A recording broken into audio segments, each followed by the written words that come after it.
오늘 주시는 말씀은 마태복음 5장 17절에서 48절까지입니다. 아주 절수가 깁니다. 마태복음 5장 17절에서 48절. 본문 말씀은 설교 중에 계속해서 함께 읽기로 하고, 우선 오늘 말씀의 첫 부분인 17절부터 20절을 저와 함께 같이 봉독하시도록 합니다. 내가 율법이나 선지자나 폐하러 온 줄로 생각지 말라. 폐하러 온 것이 아니요 완전케 하려 함이로라. 진실로 너희에게 이르노니 천지가 없어지기 전엔 율법의 1.1핵이라도 반드시 없어지지 아니하고 다 이루리라. 그러므로 누구든지 이 계명 중에 지극히 작은 것 하나라도 버리고 또 그같이 사람을 가르치는 자는 천국에서 지극히 작다 일컬음을 받을 것이요 누구든지 이를 행하며 가르치는 자는 천국에서 크다 일컬음을 받으리라. 내가 너희에게 이르노니 너희 의가 서기관과 바리새인보다 더 낫지 못하면 결단코 천국에 들어가지 못하리라. 아멘. 예수께서는 그러시는 거예요. 맹세하지 말라는 거예요. 맹세하는 그 마음이 잘못됐다는 거예요. 여러분 말이죠. 우리가 남에게 오해를 받을 때 여러분이 맹세하고 말한다고 그 오해가 풀릴 것 같습니까? 천만의 말이에요. 상대편이 나를 오해하면은 내가 아무리 변명을 하고 아무리 설명을 해도 그 사람은 나를 절대로 그대로 받아주지 않습니다. 오해하면은 그거로 끝을 내야 돼요. 그거로 끝을 내는 거예요.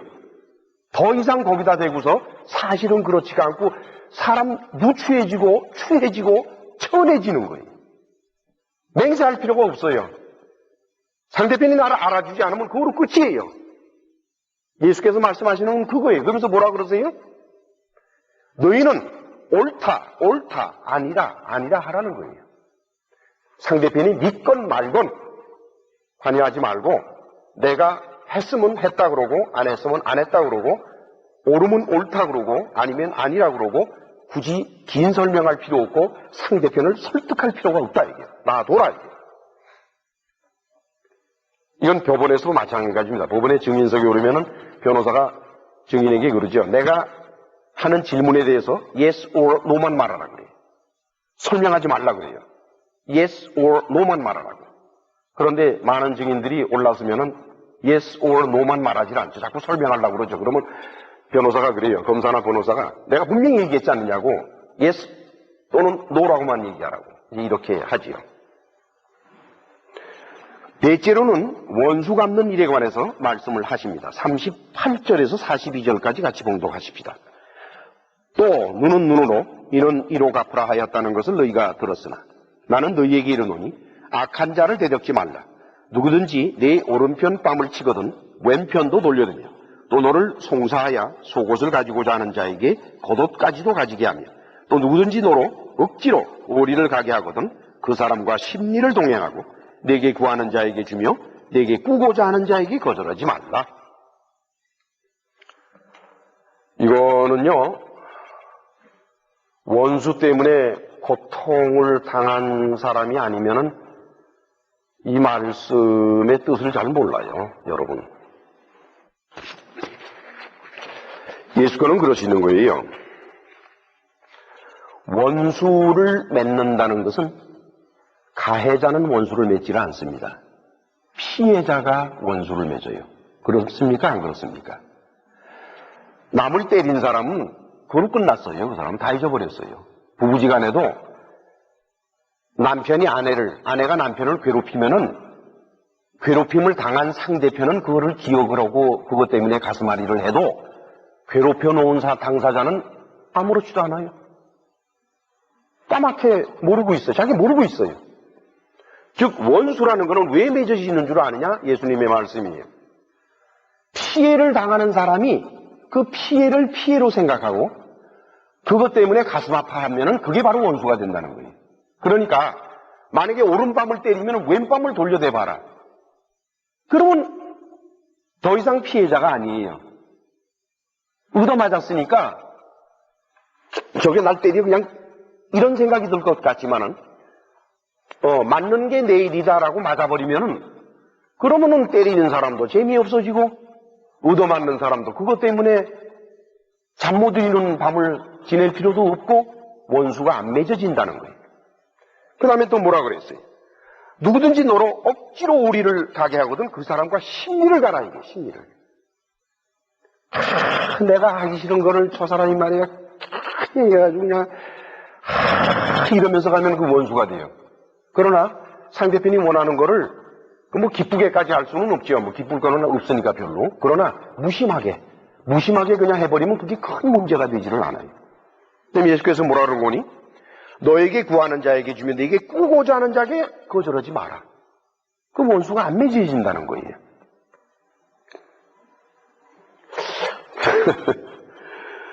그래요. 피해자가 사랑을 가지고 대하면은 원수 맺을 일이 없다. 원수를 갚는다는 또는 원수를 참아라. 그거는 쉽지가 않지요. 처음부터 원수가 맺어지지 말게 하라. 이 말씀대로만 된다 그러면은 세상은 글쎄 살만한 세상이 될까요? 재미없는 세상이 될까요? 원수가 전혀 없어도 좀 그럴 것 같아요. 사는 걸 보면은 으르렁대면서 살고 뭐 서로 그러는 게 또 재미라 그러더라고요. 또 그런 게. 그럼 그렇지 않으면 심심해서 또 어떻게 사느냐 그래요. 자, 그 다음에는 이웃사랑에 관해 5번째 말씀을 하십니다. 43절에서 47절까지 같이 읽습니다. 또 내 이웃을 사랑하고 내 원수를 미워하라 하였다는 것을 너희가 들었으나 나는 너희에게 이르노니 너희 원수를 사랑하며 너희를 핍박하는 자를 위하여 기도하라. 이같이 한즉 하늘에 계신 너희 아버지의 아들이 되리니 이는 하나님이 그 해를 악인과 선인에게 비추게 하시며 비를 의로운 자와 불의한 자에게 내리우심이니라. 너희가 너희를 사랑하는 자를 사랑하면 무슨 상이 있으리요? 세리도 이같이 하느냐? 또 너희가 너희 형제에게만 무난하면 남보다 더하는 것이 무엇이냐? 이방인들도 이같이 아니하느냐? 이웃사랑에 있어서 원수까지도 사랑해라. 너희 원수를 사랑하고 너희 핍박하는 자를 위해서 기도하라. 너희가 너희를 사랑하는 자를만 사랑하면 무슨 상이 있겠느냐? 너희가 형제에게만 무난하면 남보다 나은 것이 무엇이 있느냐?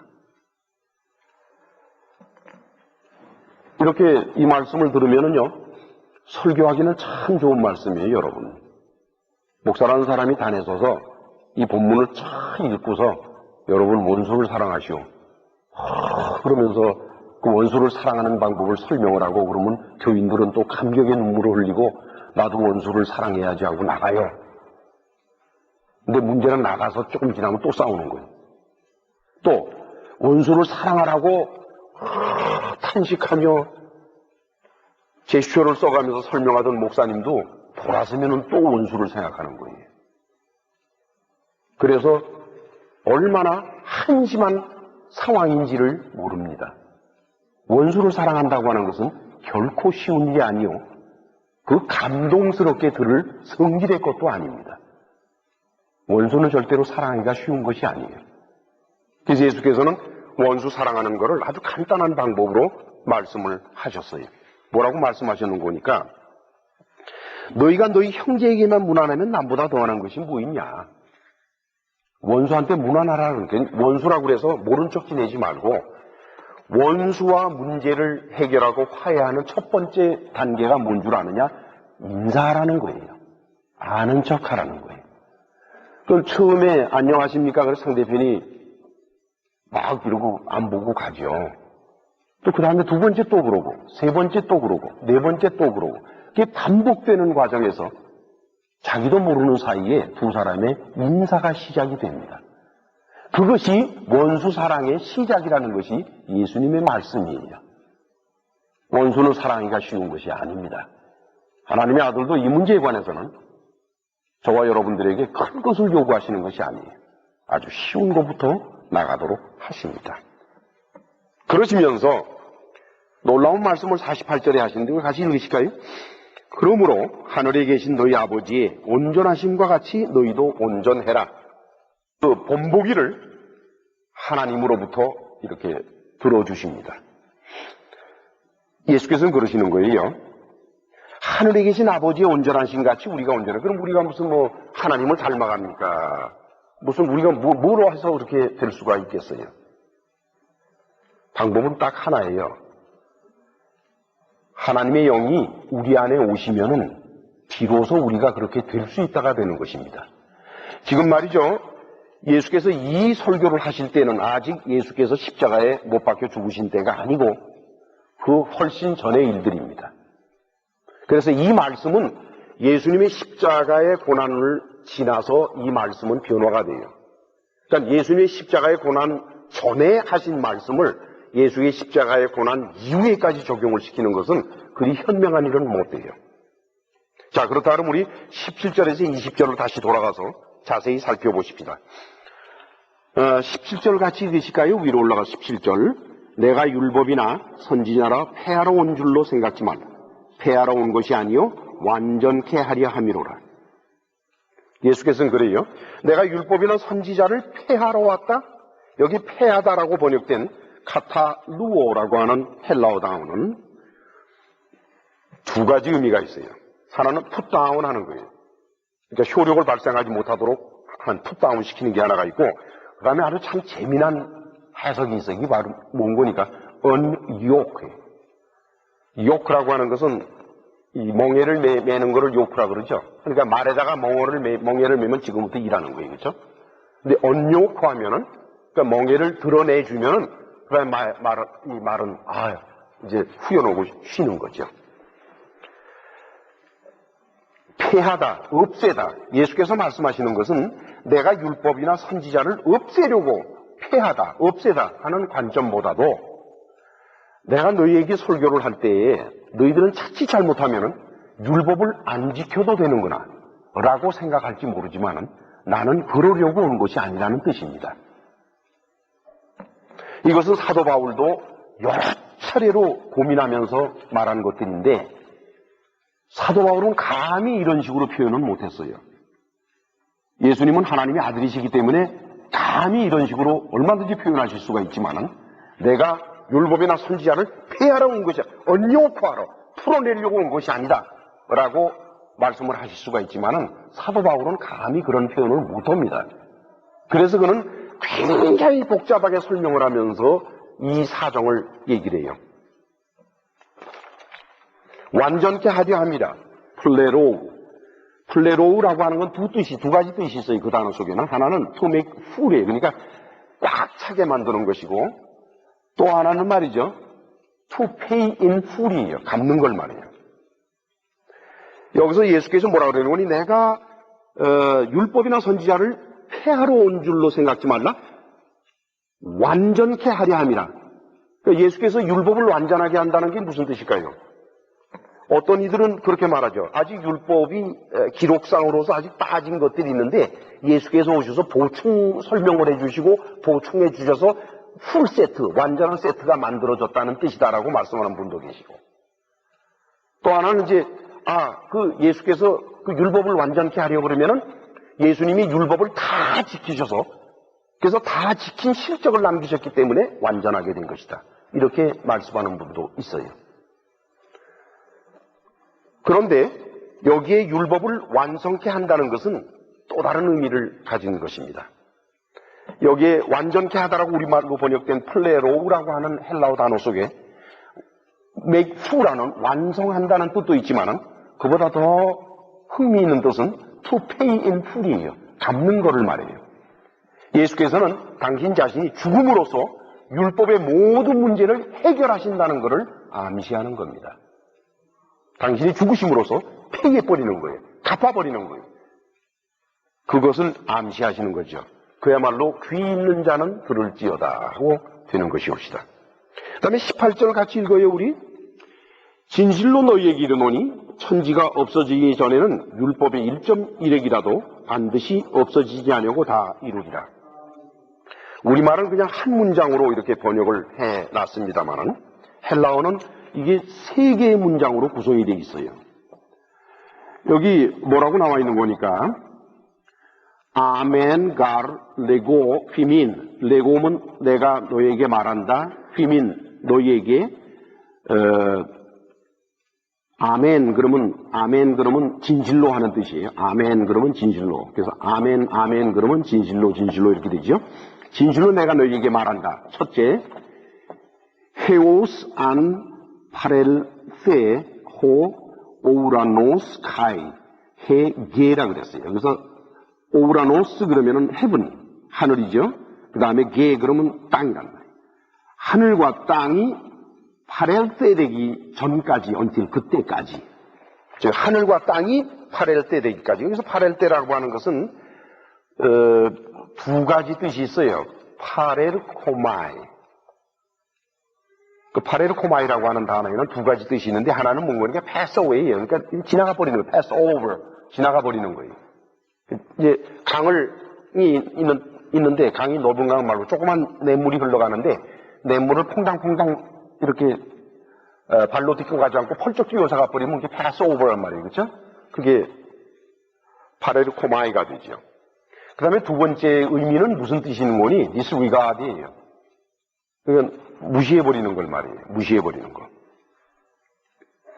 첫째, 하늘과 땅이 사라질 때까지 첫 번째 문장입니다. 그 다음에 두 번째 문장은 어떻게 나가고 있는 거니까 이오타 헨 미야 케라이아 오우메 파렐레세 하포 토우 노모라고 해서 노모 그러면 노우의 율법 하포 그러면 부터 율법으로부터 그 다음에 이제 메 그러면 아니다 파렐세 그러면은 여기도 이제 패스라고 지나간다라고 이렇게 표현이 되고 있는데 이건 뭘 말하는 거니까 율법으로부터 1.1획 한 점이라도 무시되지가 않는다는 거예요. 없어진다는 뜻이 아니라 무시가 안 된다는 거예요. 여러분 말이죠. 성경이 이렇게 많이 기록이 되어 있지만은 성경이 얼마나 많이 기록이 되어 있습니까? 이 가운데 disregard 되는 부분들이 많아요. 많은 이들이 그게 있는 것조차도 몰라요. 그냥 자기가 맨날 읽는 것들만 읽고 그 외의 것들은 disregard 해버려요. disregard 해버려요. 그게 안 된다는 겁니다. 그렇게 안 된다는 거예요. 그 다음에는 이제 계속해서 세 번째 문장은 헤오스 안 판타 게네사이다 그랬어요. 이 말은 아주 참 묘한 말인데 모든 것이 실현될 때까지 게네타이 그러면 take place에서 이렇게 생기는 걸 말해요. 판타 모든 것이. 예수께서는 이렇게 말씀을 하시는 겁니다. 율법의 1.1획이라도 율법의 1.1획, 율법의 한 자라도 disregard, 무시되는 것이 있어서는 안 되는데 그게 언제까지냐? 첫 번째, 모든 것이 이루어질 때까지. 그럼 모든 것이 이루어지는 게 언제일까? 그럼 여러분들과 저는 쉽게 그렇게 생각할 수 있어요. 아, 종말이 와서 이제 세상이 다 망하고 그리고 하나님의 아들이 다시 오시는 날 모든 게 이루어지지 않을까 이렇게 생각을 합니다. 그렇다 그러면 그때까지는 계속해서 율법이 지배를 해야 돼요. 그러면 오늘도 여러분들은 율법의 지배를 받고 있을 수밖에 없는 게 만약 이 말씀을 그대로 그렇게 해석을 한다 그러면은 그런데 요한복음 19장 30절에를 보면은 예수께서 십자가에 못 박히셔서 이제 숨을 거두시기 바로 직전에 예수께서 신포도주를 받으신 후에 가라사대 뭐라고 말씀하시는 거니? 다 이루었다라고 말씀하셨다 그랬어요. 그리고 머리를 숙이시고 영혼이 돌아가십니다. 이렇게 기록이 되어 있습니다. 모든 것이 실현될 때, 모든 것이 이루어질 때는 바로 언제인 거니까 하나님의 아들이 십자가에 못 박혀 죽으시는 순간입니다. 그때 모든 것이 이루어지는 겁니다. 즉 율법이라는 예수께서 지금 이 말씀을 하실 때 지금 율법 강의를 하시는 게 아니에요. 율법 강의를 하시는 게 아니에요. 예수님이 이 말씀을 하실 때 뭘 말씀하시는 거니? 당신 자신이 속죄 제물로 십자가에 못 박혀 죽으셔야만 된다라는 것을 암시하는 것입니다. 물론 이 당시에 이걸 듣던 그 많은 사람들, 사도들까지 포함해서 모두가 다 그렇게 들었는지 아니면은 율법 강의로 들었는지 그건 모르겠어요. 오늘날 우리 교회들에서도 이것이 설교될 때에 사람들이 그걸 율법 강의로 듣고 있는지 아니면 이것을 예수 그리스도의 하나님의 아들의 십자가 사건으로 듣고 있는지 그거는 알 수가 없어요. 그러나 분명한 것은 그렇게 지금 해석이 된다라고 하는 것입니다.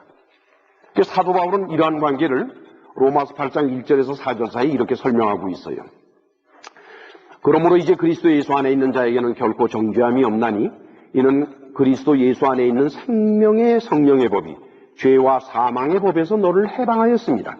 율법이 육신으로 말미암아 연약하여 할 수 없는 그것을 하나님은 하시나니 곧 죄를 인하여 자기 아들을 죄 있는 육신의 모양으로 보내서 육신의 죄를 정하사 육신을 좇지 않고 그 영을 좇아 행하는 우리에게 율법의 요구를 이루어지게 하려 함이라.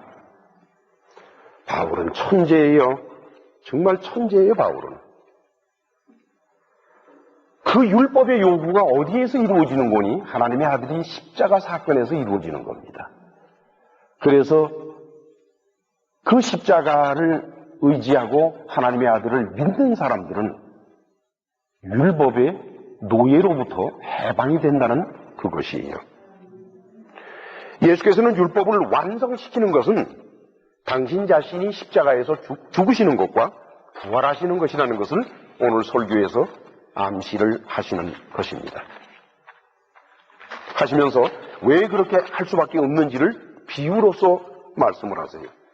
19절, 20절을 보면은 그러므로 누구든지 이 계명 중에 지극히 작은 것 하나라도 버리고 또 그같이 사람을 가르치는 자는 천국에서 지극히 작다 일컬음을 받을 것이요 누구든지 이를 행하며 가르치는 자는 천국에서 크다 일컬음을 받으리라. 내가 너희에게 이르노니 너희 의가 서기관과 바리새인보다 더 낫지 못하면 결단코 천국에 들어가지 못하리라. 무슨 생각이 드십니까? 이 말씀을 딱 듣는 순간에 나는 천국 가기 글렀구나라고 아마 다들 생각할 거예요. 바리새인은 바리새인대로 서기관은 서기관대로 또 생각할 겁니다. 왜냐?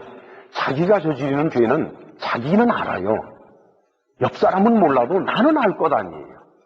내가 못된 마음을 품고 내가 못된 생각을 하고 내가 못된 행동을 하는 은밀히 하는 것들 다른 사람은 몰라도 나하고 하나님은 알 거 아니에요. 그것을 아는 사람이 물론 그게 죄인지도 뭔지도 모르는 사람은 어쩔 수 없어요. 이건 할 수 없지만은 그러나 최소한도 죄가 무엇이라는 것을 아는 사람은 자기 자신이 온전치 못한다는 것은 다 알고 있습니다. 그런 사람이 예수께서 이 말씀을 하실 때 나는 천국 가 이러고 앉아 있을 수 있게 되겠어요? 예수님은 설교를 통해서 그러시는 거예요. 아무도 천국에를 못 간다는 거예요. 이 말씀은 곧 여기 있는 모두가 천국에를 못 간다. 그렇다면 왜 내가 와서 너희에게 천국을 말하는가? 그 가지도 못할 천국 얘기를 해야 모르냐 이거잖아요. 그래요 안 그래요 여러분? 가만히 생각을 해보세요. 왜 예수께서 그 말씀을 하셨을까? 길이 있다는 겁니다. 너희가 그냥은 너희 인간적인 노력으로는 천국에 못 가도 딱 한 가지 길이 있는데 내가 죽어서 십자가에 못 박히고 죽고 그리고 부활함으로써 너희에게 걸머지기는 그 모든 율법의 멍에를 내가 대신 걸머지면은 그러면 너희가 천국에를 갈 수 있다고 하는 예언적인 말씀이 오늘 본문의 말씀이옵시다.